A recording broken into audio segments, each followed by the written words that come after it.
Hello, friends. Welcome back to the Vibhor Asri podcast, where we dive deep into the mindset of mastery, resilience, and transformation. Today's guest is someone whose story redefines what it means to persevere, adapt, and lead with purpose.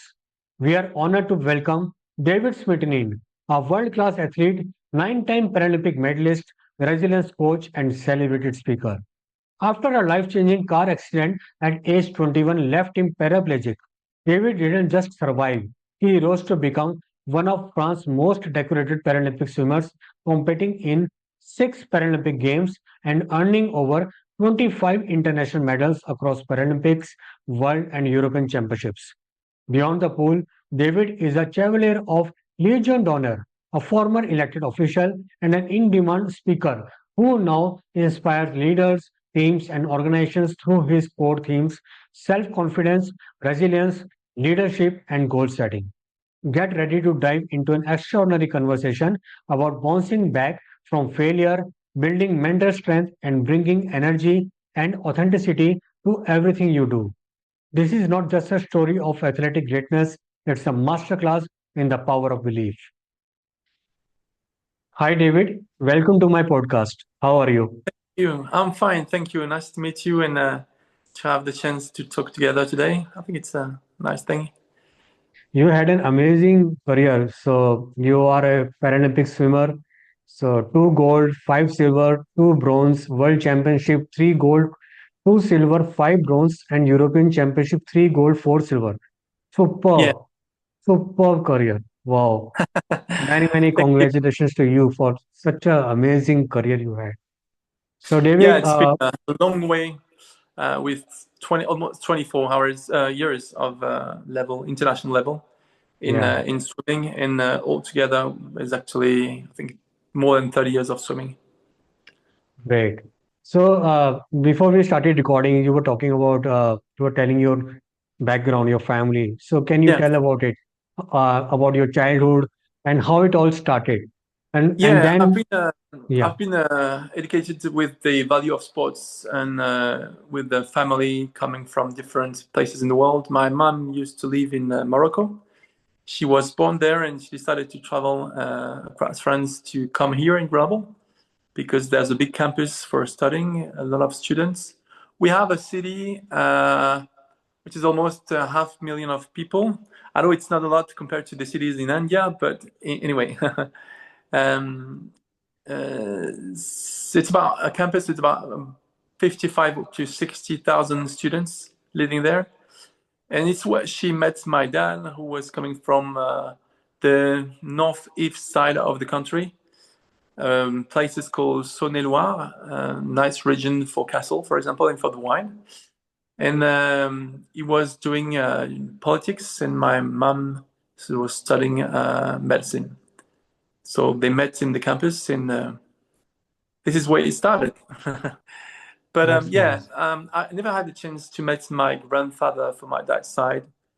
My grandfather from my dad's side was at the Russian army with the Tsar, and he has done the first and second World War. So that things that inspire me a lot and means a lot for me, because if we are still free in France, it's because of the people who have helped us to stay alive, and especially during the Second War. And so that's something very important for me. But yeah, unfortunately, they died too early for me, and I never had the chance to meet them. But I've learned a lot from my grandfather and grandmother, of course. Yeah, I never had the chance to meet them, but I've learned a lot from my aunts and uncle. They told me a lot about my grandfather, what he has accomplished. And when I had my accident in 1995, it was a car accident. I had like such a big inspiration from my grandfather, and the way they tried to survive after the war was really inspiring me. And so I had like no option just to try to think I should never give up, and try to find a solution to succeed in what I was doing. Um, I've started swimming and doing sports when I was kids, and it was something very important for my family, for my dad and mom. they always thought that doing sports was something sort of complementary, things about my study, in order to have a way to how can I say to challenge myself with friendship, athletes, and to know what weakness was, strength, of course, and to learn a lot, because sports is a way of living. So yeah, it was very something important for my family, and it's probably how I started to start sports in a sports career. Of course, there's a part of the dreaming about the Olympics or Paralympics, that became a reality for me, and it tells a lot, of course. But you cannot go somewhere if you don't know what you're coming from and what the education you receive from your family, from your parents, and it's something more and more important, I think. Our new generation had the chance to use internet, they have social media, and they have everything too fast. So I've learned how to succeed in things, to work for things, to accept to have sometimes weakness, or it's something very important, and it has really helped me to go through this long career with 6 games, as you said, as you mentioned, 6 games, 6 Paralympic Games, 9 medals, and 7 World Championship and 7 European Championships. So yeah, almost 24 years of high-level career in para swimming. So yeah, it's a lot. Some about your work background and your mindset that you got from your family, and which helped you especially uh, that time when you met that accident. So, David, what happened exactly that day when you met that car accident? We want to Well, I share. was working as a lifesaver in the lake close to my city, and as a swimmer competing, there was something quite easy for me to work in that solution, in that thing. And I was happy to do it, like to care about people, care about others in the way I didn't expect them to sink, of course. And as it's a natural environment, you always have to be very careful.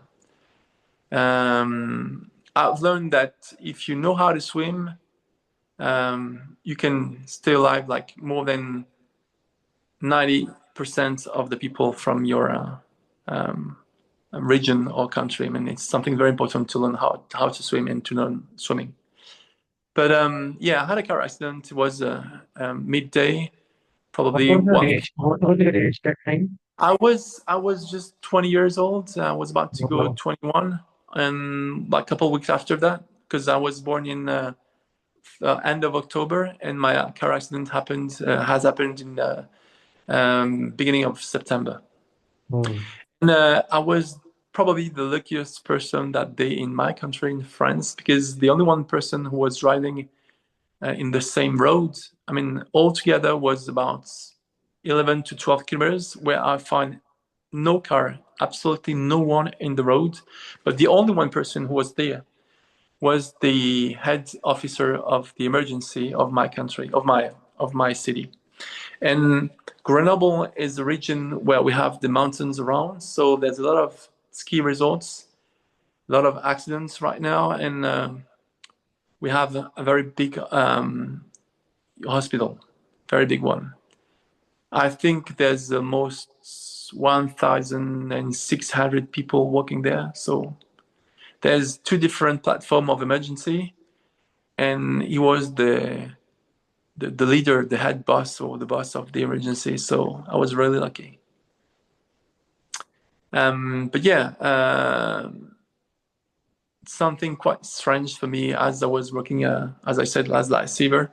So I was caring about others, but this day they came for me. They came for me to save my life. So yeah. That accident affected me physically and then mentally, especially in the first few months at that time. Physically, what happened? What damage it caused to To I mean your to body? explain my That accident, what happened yeah. in When it happens to you, it's quite difficult because it's something you don't expect to have, and it yeah, comes like this. as fast as it just can do this, you know. Right. So disability was something I knew, but living without it is different. So the way I just try to go through these accidents and to eradicate myself at the hospital first, with the higher level of emergency, and then in a rehabilitation center, was something very important for me, like to prove myself that I was able to succeed in that and to go over this problem, to face that problem, to struggle, and then to find a solution. But when you're young, you know, 20 years old is very young. You don't have all the key for you. So it requires a lot of investments. Yeah, a lot. So you mentioned that. Yeah, it took times. Well, I needed at least a year to Oh, for a to bit face of things. time. So how Sorry? do you get that strength to deal with this problem that you faced after accident? Like you mentioned that it took you almost a year to recover from that accident. Okay, so from where you got that strength to bounce back physically, and when did you decide that okay, now I have to go back to swimming, and then uh, when did you when did you decide to take swimming as a career, as a profession? Yeah, that makes sense. I mean, first, just wanted to say that there's some things that require time. If you really want to recover 100%, and well, actually, the process is different. The people who had such car accident like this usually stayed in a rehabilitation center for about 6 months, and I stayed a year, like more than this, 1 year and 3 months exactly. So it was a long time, a lot of time, but I needed it. I needed it because there's a lot of things you need to learn again. You know, it's like if you come back to the time when you was a baby. You have to learn how to dress. You have to learn how to wash yourself. You have to learn how to take a fork, how to cut your meat, how to eat, how to do everything. So it was hard, but at the same time, I've learned a lot from that accident. And thanks to sports, once again, first because of the process of rehabilitation. I mean, the way I wanted to really recover from that accident, it was for me an opportunity to get back to my, I would say normal life, but what is normal life? Just to come back to what I love to do. I mean, swimming. And by chance, you know that everyone can be in the water and float. This is something physical. So there's no problem for me to swim. And it was really a way to come back to my personal identity. What I was happy to do, what I was dreaming about doing, being able to qualify one day for the national team and be able to be successful enough to be able to qualify for the Olympics or Paralympics. So that was not so difficult to come back to swimming. It was much more difficult to train than to have that opportunity to go back to what I love to do, or what I love doing. Sorry. So yeah, it was something very. I came very naturally, and I said to myself, "Well, you cannot be an Olympic champion anymore, which is expected to do what he was dreaming about doing. But you have the chance, this only one chance to be a Paralympian, to be a Paralympic athlete." So in that perspective, I was thinking I had to take that chance as a real big luck for me. So yeah, I decided to come back to water, much more for myself, like for health. And then it came back to a normal competition to say, well, you wanted to be a champion. You always dreamed to be at the Olympics. So let's train again, and you maybe be able to qualify to the Paralympics. It took time. I had almost 5 years to 6 years of training in order to get back to that high level. I mean, international level, and then I qualified. Interesting. So David, what kind of doubts you faced that time when you were when you decided that you should go for Paralympic and you want to become a champion? So how did you deal with those doubts, fears, and how did you train yourself that time? What kind of training you went through mentally as well as physically? Because this is very important that Yeah, that you bounced back, you decided to go for Paralympics, then you trained yourself. It is so so important for especially youth who easily give up. Okay, if they fail in one exam and they give up. We see suicide, see Yeah, yeah, so many I know. things, and you had gone through that phase and you bounced back and then you became a champion. So before you got your first medal, what kind of mental preparation, physical preparation, and dealing with doubts and fears? That is very important. Can you discuss in There's a detail? rule of the there's a rule, an important rule that we call the 3T. It is work. Well, in French will be W, but it is work, work, and work. This is very essential. What we call travail in France will be travail, travail, and travail. You cannot expect to be only talented if you want to reach that level in order to be qualifying to the games or Olympic Games or Paralympic Games, right? You need to train a lot, very hard. And being able to succeed in that level is not comfortable at all because what people see behind the screen is only champion when they have trained a lot, enough to qualify, enough to be a champion on a top podium, right? But it doesn't work as simple as this. I was being told that if you want to go and have something you never had, so you better be ready to do something you never done. So I decided to push myself more and more to say, well, you want a comfortable life? So you have to be ready to do something you've never done. So I've been training hard and harder again every year in order to reach that level. And I had the possibility, yeah, of course, as you said, to quit and say, well, it's too hard, it's too difficult. But there was something in my mind, like mental thing, preparation, and something what is almost as important as the muscle you use for swimming or for being an athlete. It's the mental, the capacity you have to go over difficulties and to take opportunities as they come. I always loved the sentence who said that pessimistic see in every opportunity or difficulties as every optimistic people see in every difficulties an opportunity. But an opportunity of what? Of being different? I was already different because of my handicap, right? Because of disability and my accident. So it could not be harder than this. I just thought I had the chance to go where I always dreamed to go or to be.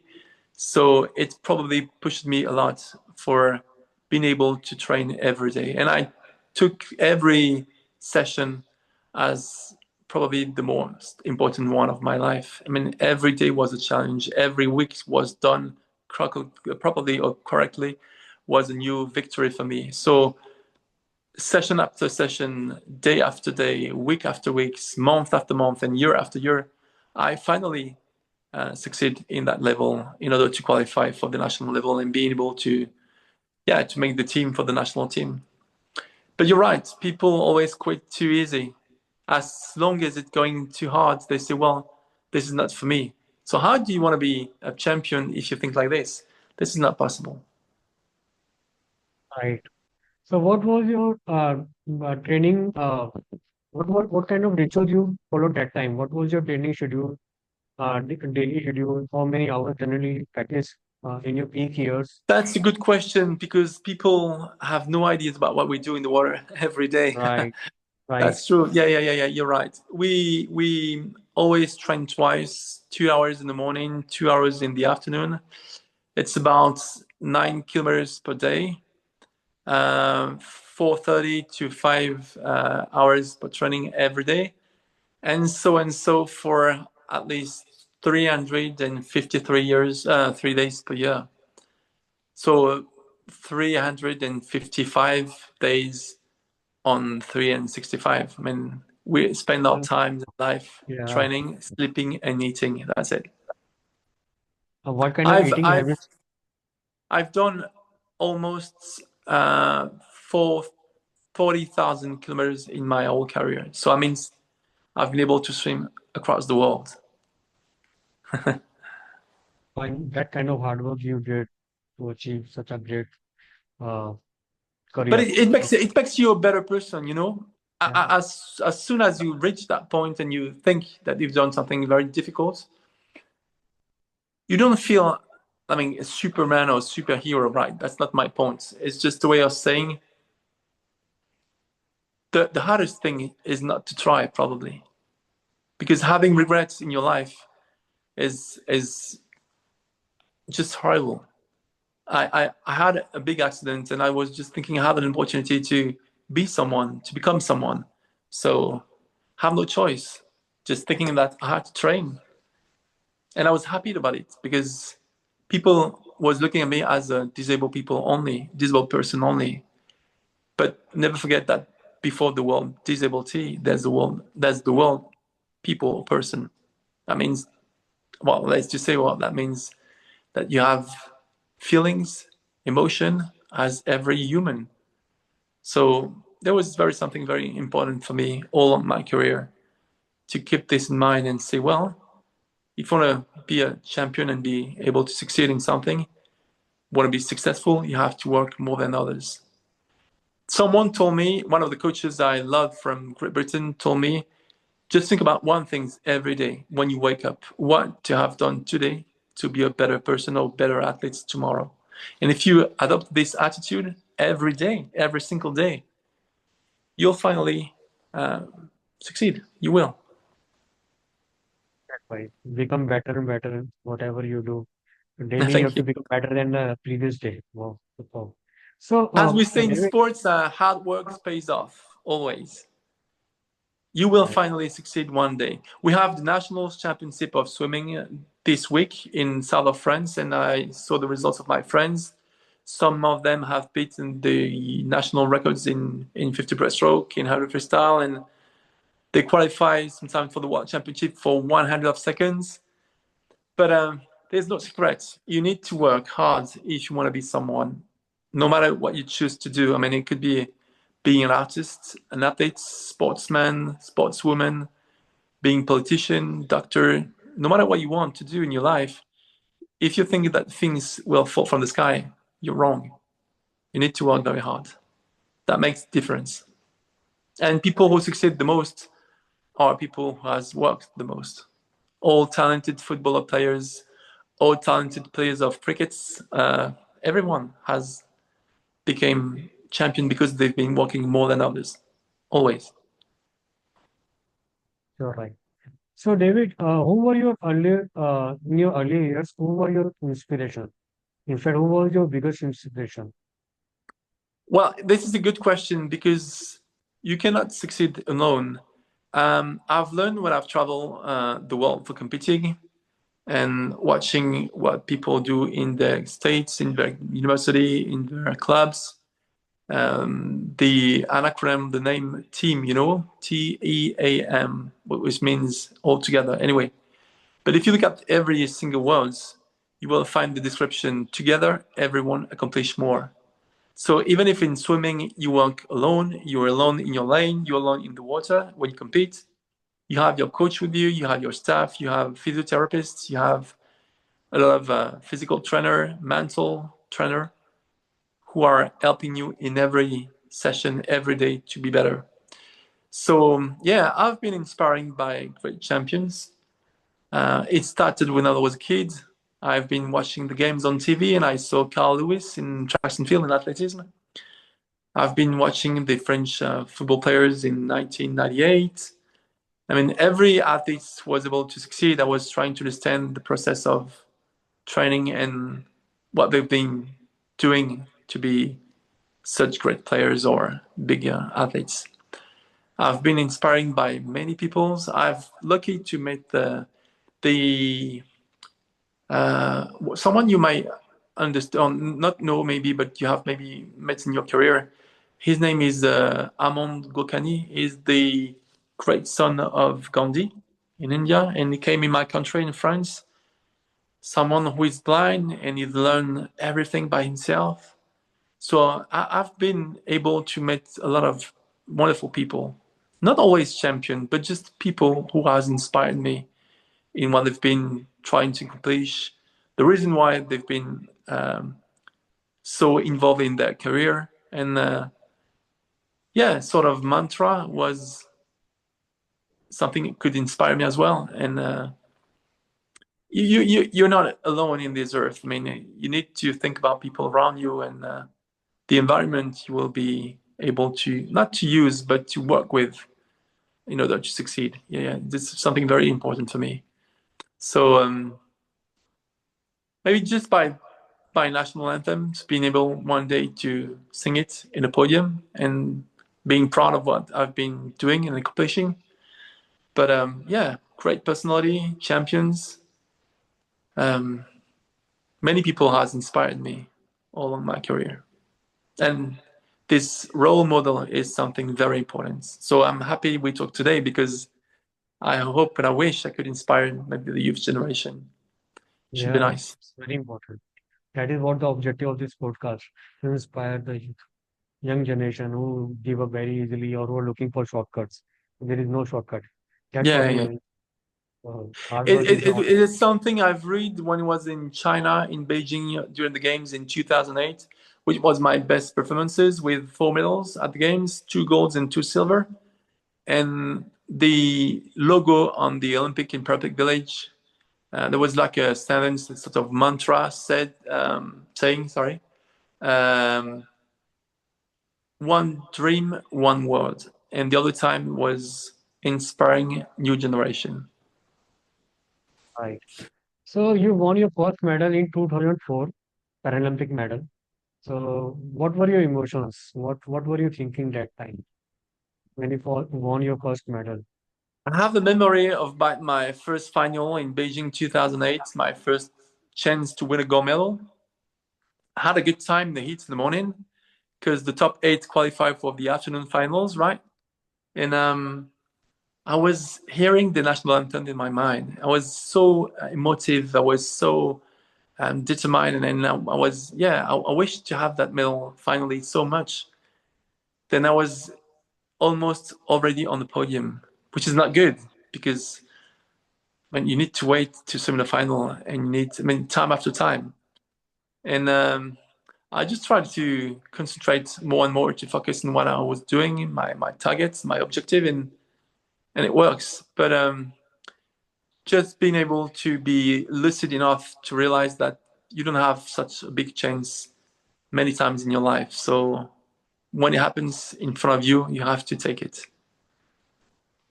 Yeah, yeah. I was the first gold medal for the French team in 2008 in the 100-meter freestyle. I was, as well as my friend Alain Bernard, who was Olympic champion. So I wanted to put a note on the history of sports in France and be the second champion who was able to win such a big medal and finally to hear my national anthem. People always asked me, how happy were you when you win that medal? And I said I was happy, but first it was like a new breath, you know? It's like finally this happened. And then in the second time, you you become someone smiling and you're happy, you show your happiness, your emotion, of course, but it was more a challenge first than a real ambition of being happy. Just being able to say, well, finally, it happens. It happens because I've been working more than anyone to make it possible. So David, what are some non-negotiable habits that helped you always to succeed, that you can't compromise any way possible?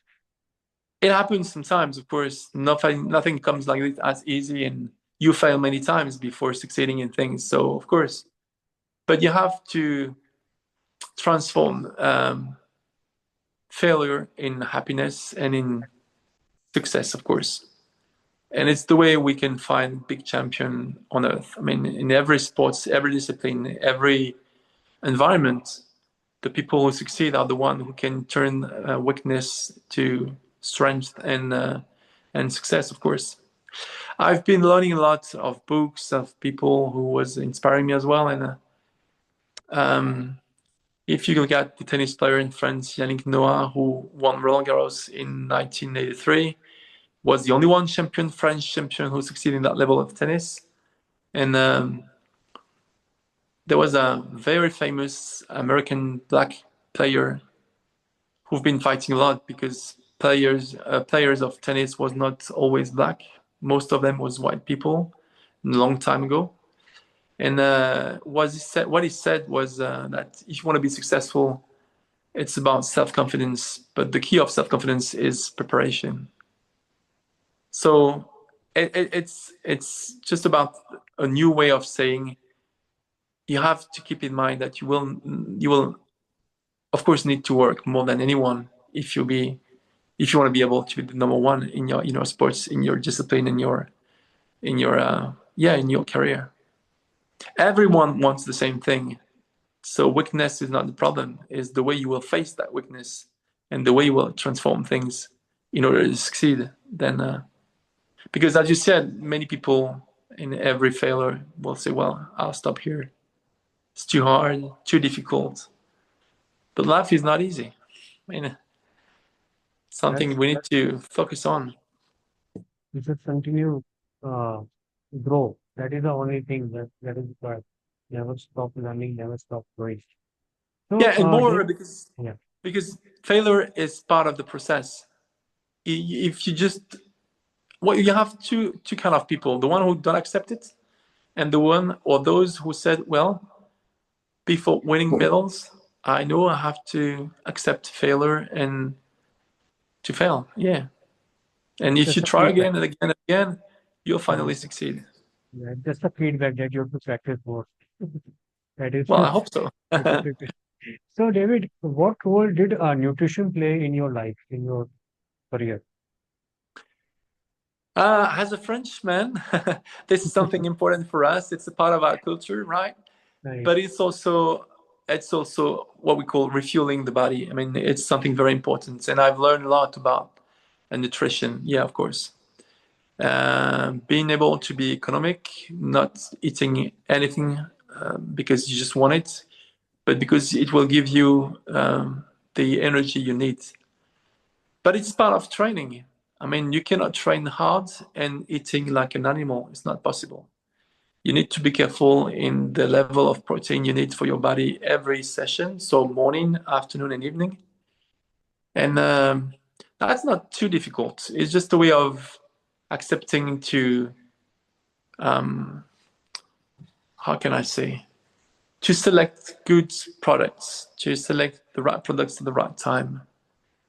And so you'll become someone more athletic with more energy. It's about prevention concerning risk of being able to have injuries in your life, because this is the most hard things for an athlete. In our discipline in swimming, in the high level of swimming, if you stop a week, you will need at least 2 or 3 weeks to recover and to become well to reach the same level I usually have before the accident of the injury. So you better be in shape all the time. That's very important. So yeah, considering what we need to eat, I was really taking care of myself. What I've been doing this all the time, as well as hydration. You need to hydrate yourself very well. Water is very important. Water is very precious. We know that on Earth. But yeah, consistency is very important in training, but also in nutrition. I'm not saying I had never the chance to eat cake sometimes if I wanted to. I'm just saying you need to be careful and not to eat not good food. I mean, this is part of the process. So, David, nowadays you are also a business coach.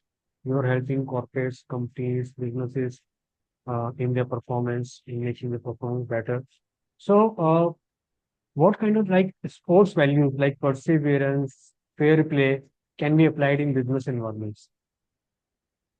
When you mean fair play, a part of the process of high level sports or the Means attitude? like sports values like perseverance that you mentioned that you have to continuously you have to practice, prepare, and uh, even in failures you have to deal with failures and all these things. And fair play, which is much more the value in sports is given to fair play. So how can you apply those kind of values in business environments? This is a good question, and um, it's a part of the answer I have today with my new job or new position as a motivational speaker. But because I've been also involved in the French National Anti-Doping Agency, so I always thought that it's part of the process. You need to be transparent when you have such a level, and if you want to inspire people, you need to accept that you can be controlled for anti-doping control anytime. It could be all in the morning, it could be evening. I mean, that's part of the high level of sports. And the value I'm trying to transfer and to introduce for companies is not being the voice of a magician, but having concrete things that can um, adapt to their business, things they can understand and adopt every day. So I don't know how can I say that, but being someone exemplar has always been important for me. I could not look at myself in the mirror and know I've been doing bad things. This is not possible. It's not part of my education. So yeah, I always try to be fair play and create Yeah, a good being environment. ethical, Yeah, transparency is very transparency, important. ethics, of course, but it's part of the sports. I mean, And especially work it ethics is became very as important. something natural for me. Yeah, and especially work ethics is very important. If you want to succeed in business environments, uh, like the hours you put in and the kind of discipline you follow, Yeah, and with creating a strong and basic but strong basis before going too high. One of the coaches I've met first told me, David, you can go very high, very fast, but it's more difficult to keep that level along yours. I mean, all along your career, because winning a gold medal once is difficult, right? But being able to win it twice or three times, this is much more difficult. right. So, basic things, but stable things with ethics and empathy, of course, for people around you who are helping you. We call that people from the shadow because coaches have never been really, how can I say, placed in the first place in pole position for media, for example. And we must talk about our coaches and the environment we're training with and we're training for, because these are people that are part of the system. And I could not reach that level without my coaches, without people around me, my physiotherapist, for example, and things like this. So just try not to forget people around you.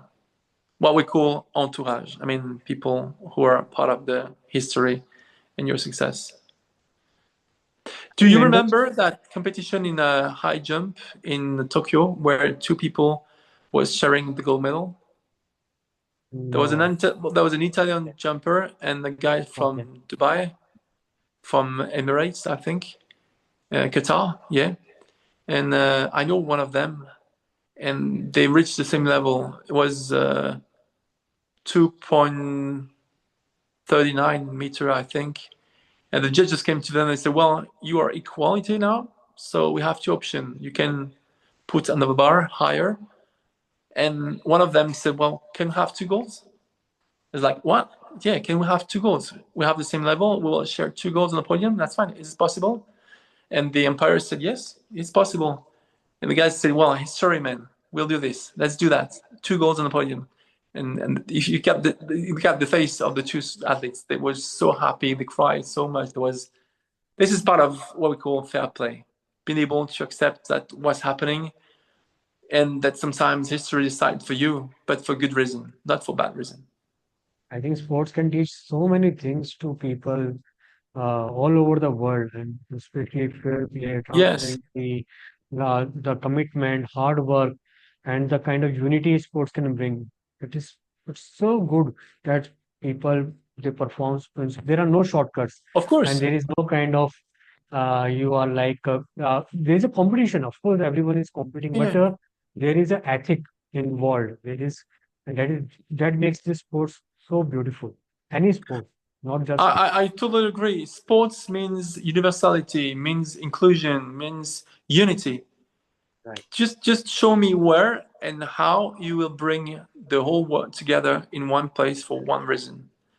Well, to myself, I just have in mind the Olympics and Paralympic Games. It's the only one thing that has actually brings the whole world together in one thing, but for good reason. Of course, we had the World War II and the World War One, but for bad reasons. I mean, yeah, equity, fair play, every competencies you can transform in companies and firms, and that's the reason why, as a motivational speaker today, companies are, hiring me for a speech sometimes because I'm able to create emotion and performances, of course, and to, yeah, we all need dynamism in our life, and you're Yeah, right, unity, and instead of doing war, instead of always fighting for bad reasons, we're fighting on venues and tracks and fields and competition venues for good reasons, but with a lot of fair play. yes. Sports represents a lot of things, especially to corporates. So, David, any mental strategy that helped you a lot in winning medals, and that could be applied in businesses also. Any mental strategy, because it's a ultimately it's all mental mental game that we are playing. Yeah. Well, it's a mental thing also, but I've always adopted what we call the strategy of low and small steps. I mean, Okay. a big journey must begin with few steps. There's no possibility. So, and it's good for your value, because if you can reach a simple level and go steps after steps, I mean, you will have the potential to continue with more happiness, with more certitudes. So, well, this is the first level. If I'm wrong, I can have the time to correct, to modify things, my planning of training, for example. Planification is very important for us. And then by correcting little details, you will succeed in the next step, and another one, and another one.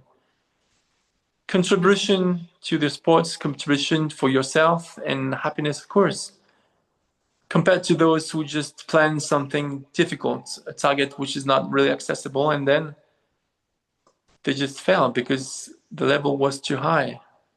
They never had the chance to be happy in different level. They never had the chance to realize they was doing the right things in the right moments and going in the right direction. They was not able to modify anything. So yeah, the strategy of few steps is something good, I think. Where you can be So, happy every day about what you've been achieving in maybe just yeah. one session of training. And this happiness will boost you to the next level, the next day, and so and so and so. So this is what I've been adopting in everything, in training, in eating, nutrition, and of course, recovering, because it's part of the process. Being able to sleep well and not to do too many things at the same time, um, being lucid, yeah, and that's the way to succeed for me. It's a great advice strategy because it's a kind of your success blueprint. So, like we say in financial blueprint, suppose accidentally you become a millionaire, you will never value that money because you have not earned that money because of your hard work. So, once you start earning money and then you go with higher level again and again, so then you enjoy that money and you will reward yourself. And the same thing you are And, mentioning in the and you sport. will secure every steps, and it's just very important to secure Right. every level, every steps, every time. And Yeah. you will enjoy the control you have that it is not accidental. You have achieved whatever because Totally agree. you Yeah. deserve it. You have worked for it. So it's a complete control you have on that success part. And that's the That's reason why I've been able to participate in 6 games. That means 24 years, because every every level, every yeah, position was secure. right. Sometimes with medals, sometimes without medals, but it works. It works. Yeah. And that's what you meant that you mentioned in the beginning that confidence is your preparation. So you knew that you will win because you have worked on that strategy that I am becoming better and better, and so I am achieving higher level. That's great. Yeah. Oh, that strategy worked And for it's you. not becoming like amazing or impossible. It's becoming possible because you've been doing everything you needed to reach that level. Yeah. And this is something people don't really see. They just saw the results, but they don't saw the road you took to become in that level and to reach that point. That's part of the problem. They're like the media example. They just focus on medalists, gold, big champions, but the others who have done the same sacrifices to be champions and finish in some fourth or fifth are still champions for me. We took the same road. We involved the same. We have the same values, and we've been working as hard as the champions and the gold medalists. But sometimes we're different, and you don't have the luck you need to have. So yeah, you know the triple with four lift. I always said that if you don't look for it, you will never find it. So we need luck, of course, but just look at this four lift triathlon sometimes around you. Just do that thing. Do it, because then if you don't look at it, you will never find it. Very, very good advice. And so, David, what role did visualization, mental rehearsal play in your preparation? Visualization technique generally athletes use. So again, it means what? Visualization, Yeah, like yeah. you're visualizing yourself to be better and at a position, winning It's gold. probably at the end of the career, right? You've done all the career, and you look behind in the screen, and it's probably 100% of the process, probably. Something very important, because you've been doing things right, because you know you can be happy about what you achieve thanks to your work, thanks to your ability, of course, sometimes with luck, but if you don't provoke it, you will never have it. So this is a part of the success for me, and the important part. It's something you will transform and you will bring to others. Translation, of course, of things for youth who don't really think everything is hard. They always think that everything will come easy, but it doesn't work like this. But yeah,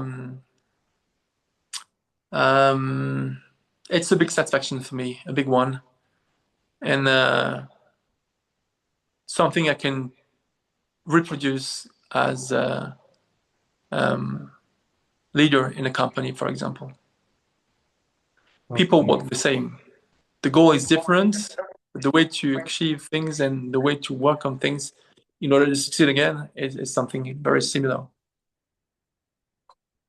So, David, whenever you face any injuries, so how did you deal with it? Means that temporary phase.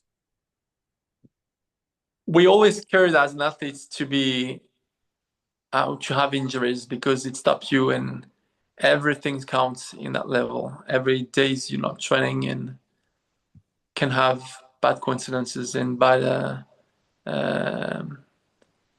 consequences. Yeah. Prevention is very important, and it's part of what we call medicine.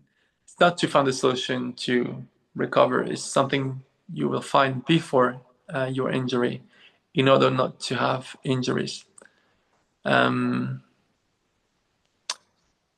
Being attentive to yourself, to what you need, following the rules always, listening to yourself, listening to the coaches, following advices, and in that way, that is to say, you cannot succeed alone.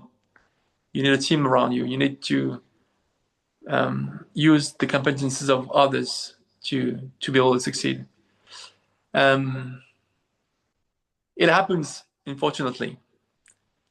The last example I can show you was just before the World in 2023, so 1 year prior to the Games.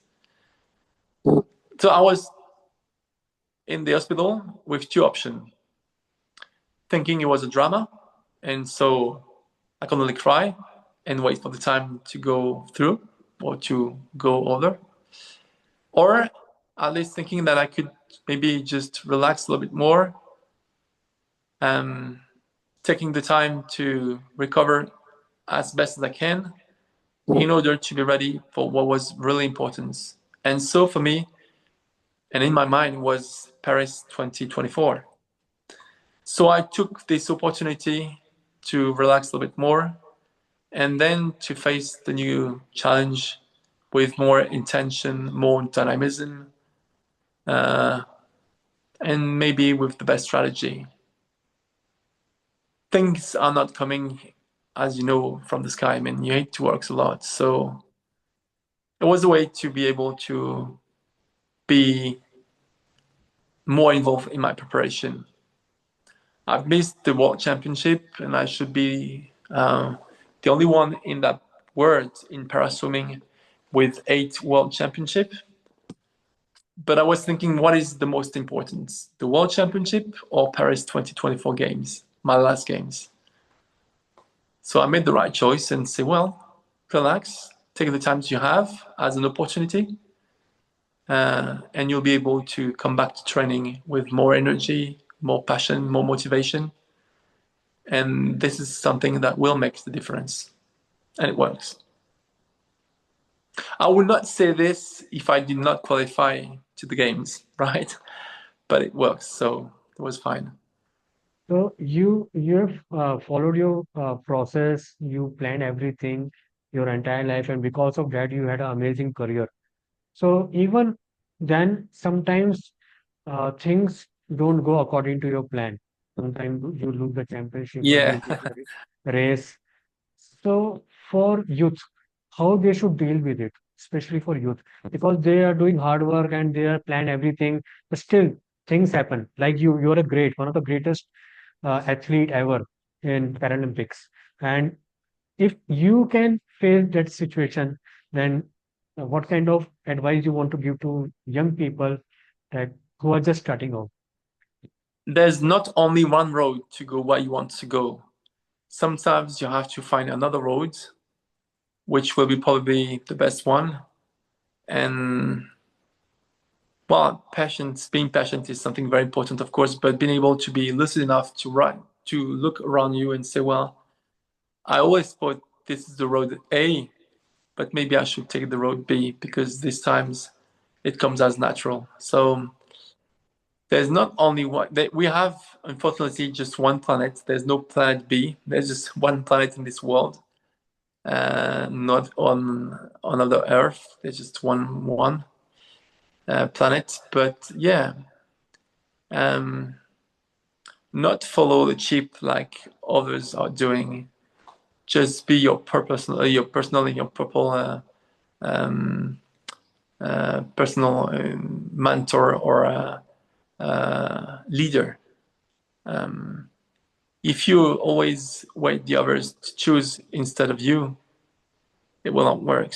And if you decide one day for any reason to choose another road because you think it's good for you, I mean, it's going to be your right choice and the choice you have to do for the good reason. So yeah, look around you. There's not only one road. There's sometimes a plan B. This I Uh, should say, maybe. and And no, tell me again. yeah, if I ask you, suppose you lost your first medal in your 2004.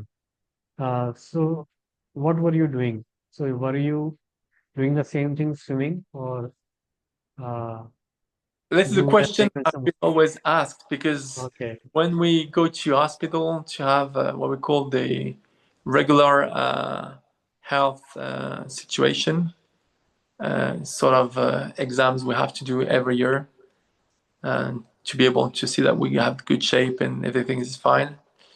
Um, that's a hard question to answer to because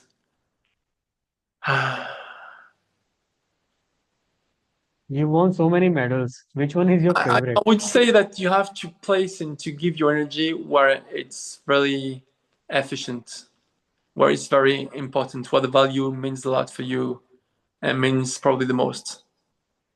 Because life will, as fast as this, challenge you every time. So if you reduce your wishes, it will not work. So yeah, I think it's about making a decision. It's a difficult question. Definitely, it's a difficult question because uh, nobody knows what happened that Yeah, time. Yes, And yeah, I think also there's not only one good answer. yeah, right. It depends on many Right. things, many Many situations. circumstances, things, situations, everything. Yes, But you're when right. it comes as natural as this, like being able to say, well, I have no choice today. I had an injury. I need to focus on everything different. Things happens for a reason. So yeah, it's probably a way to challenge yourself and to become maybe stronger again. So, David, you won so many medals. Which one is your most favorite? Any and reason behind it? I never find the right answer to that question because after 6 games, every medal was different. Every games was different. It was a story for 4 years every time. I just know that the first medal was very something special for me because it's the one who boosts myself and make the people lie about me, thinking I could not reach that medal because I've been fourth 2 times. And there's a sentence who said that not always 2 times, but sometimes three. Um, I got this bronze medal in 50-meter freestyle the last day for 1600 of seconds. That means less than a nail, just touching the wall before someone else. And the guys behind me was the Olympic champion in title in Sydney 2000. So a very great champion. Um, I don't know. Of course, my first national anthems, my first gold medal at the games was on the 8th of September 2008, or 7th September 2008. But it's a very hard question. I mean, there's a part of luck and happiness in every time, of course. There's some medal you expect more than others. Some other medals means more than you can think because you have people around you, friends, families. Um, Probably the first one because that was the reason good enough for me to say, well, you can do it. Right. Generally, it's And always yeah, I took this opportunity not to come back with anything in my house, in my home. So um, probably the first one, of course. Yeah, I think so. so you have been awarded the Legion d'Honneur award. Yeah, Yeah. So how did it feel? So can you tell about it? What is exactly this award is it's probably the most important award you can receive in France. It for? was something made with at the time of Napoleon, the old king of France, and Okay. it's something that happens for civil reasons. That means people who have done something exceptional in their life, career, or company, or whatever, they have the chance sometimes to be decorated with the Légion d'honneur. And it needs to be decorated by someone who always have the same level as you. There's also a tradition for military people who can receive it for great values, for acting as heroes sometimes, but also for sportsmen and sportswomen. Every time you win a gold medal at the Olympics or Paralympics, you have this distinction from the president of the French Republic. I got the So, first one, who's called National Order of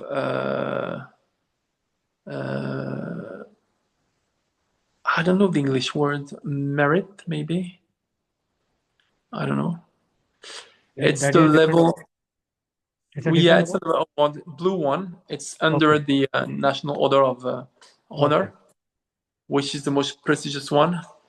And I got it from the French president Nicolas Sarkozy in 2008. So yeah, part of it for the reason of how I've reached this level and for the reason why I get this medal, this award. Yeah, probably much more the reason why than the award itself. It's a very nice medal, of course, nice distinction that people recognize in the street. But It's more in the way you do things than the reward itself, I think. But Brilliant. there's not so many people in our country who got it. 3,600 people altogether in about 70 million of people. So this is not too much. Wow. And you have the chance to invite your family for this ceremony. Okay. So my parents, of course, were very proud, my sister as well. And this is something very symbolic, very, very symbolic. And with a lot of emotion, of course.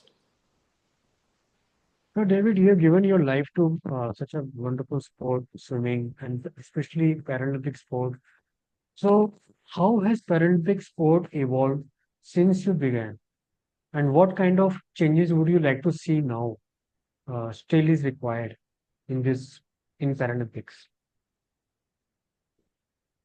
Bring back to sports what it has gave me, I think. That's the reason why I've been involved in the French Athletes Commission, as well as the International Commission of the International Paralympic Committee, the IPC Athletes Commission. It's how we call it. Being a role model, I think, for youth, and to always care about sports and athletes first. I mean, I had a chance to do what I've been doing all my life, almost 30 years. And I wish luck for youth people and to travel the world like this, to meet extraordinary people in your career, in your countries and outside of your countries. Being able to look around you, to travel the world because you meet new people, you meet new culture, you create a big and a nice environment and with people who care about you and what you do. So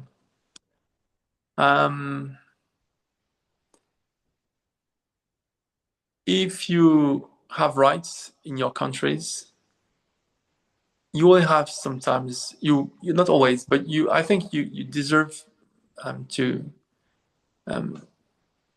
receive good awards and medals when you work hard, of course. But you have also responsibility, I think. So being able to be involved in that sort of commission, at this commission, as well as the anti-doping agency, for example, was for me the way to give back to sports and society what I was lucky to have, probably. Yeah, responsibility. Like, for example, in another way, voting, for example, being able to be kind to people around you, being able to be accessible, not thinking you are a superstar and nobody can talk to you, and yeah, inspiring new generation as well. These are things that means a lot for me. Okay, David. So, swimming was your love since your childhood. Okay, you are doing swimming. So, what swimming has taught you about life and resilience? Because your entire career, your life, you you swim. Yeah, sports was about and a big part of my education.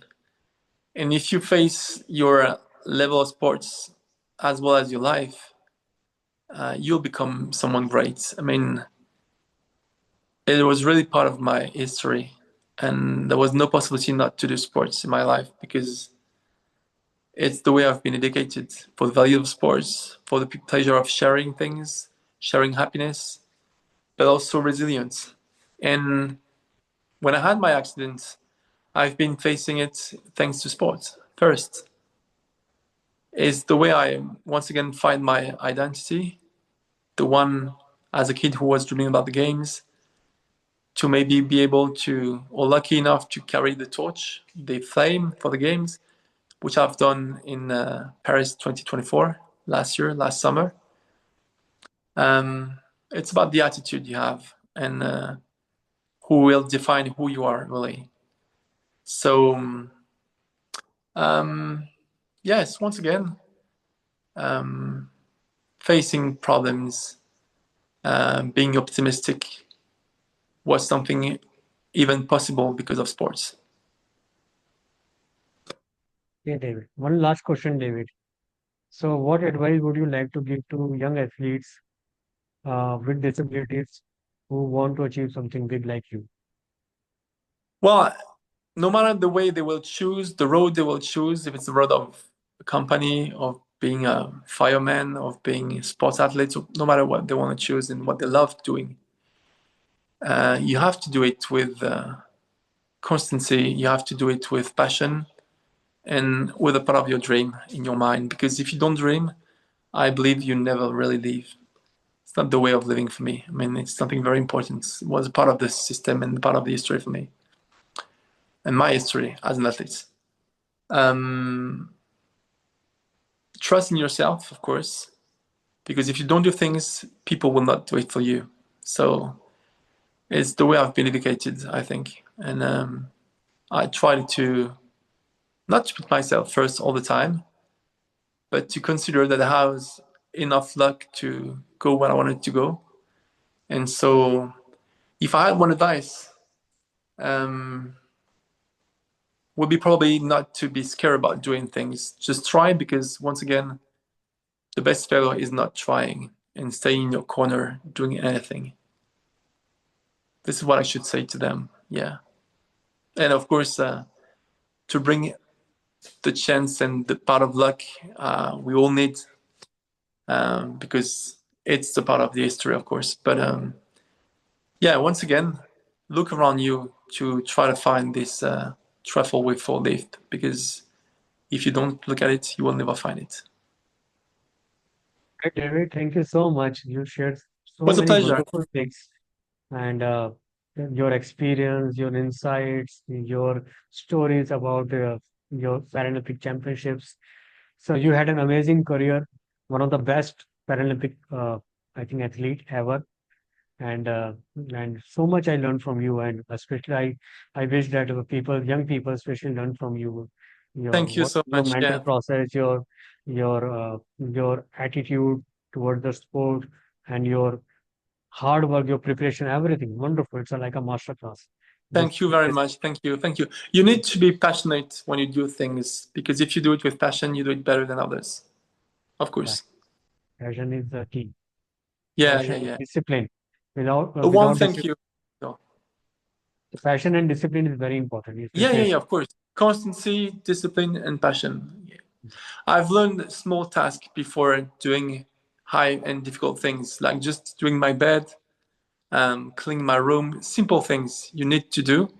Because if you cannot do these things, these small tasks, how do you want to succeed in a high task, in difficult things? It's not possible. That's part of the process. So yeah, yeah, yeah. I think it's very important. Great, David. Thank you so much for sharing all your wonderful, your advice and your insights. It So was a thank you pleasure. so much. Thank you very much. Hope to hear you soon. Thank you. Yeah, thank you. Have a nice day, David. Thank you, Vibhor. Bye. Bye. Bye.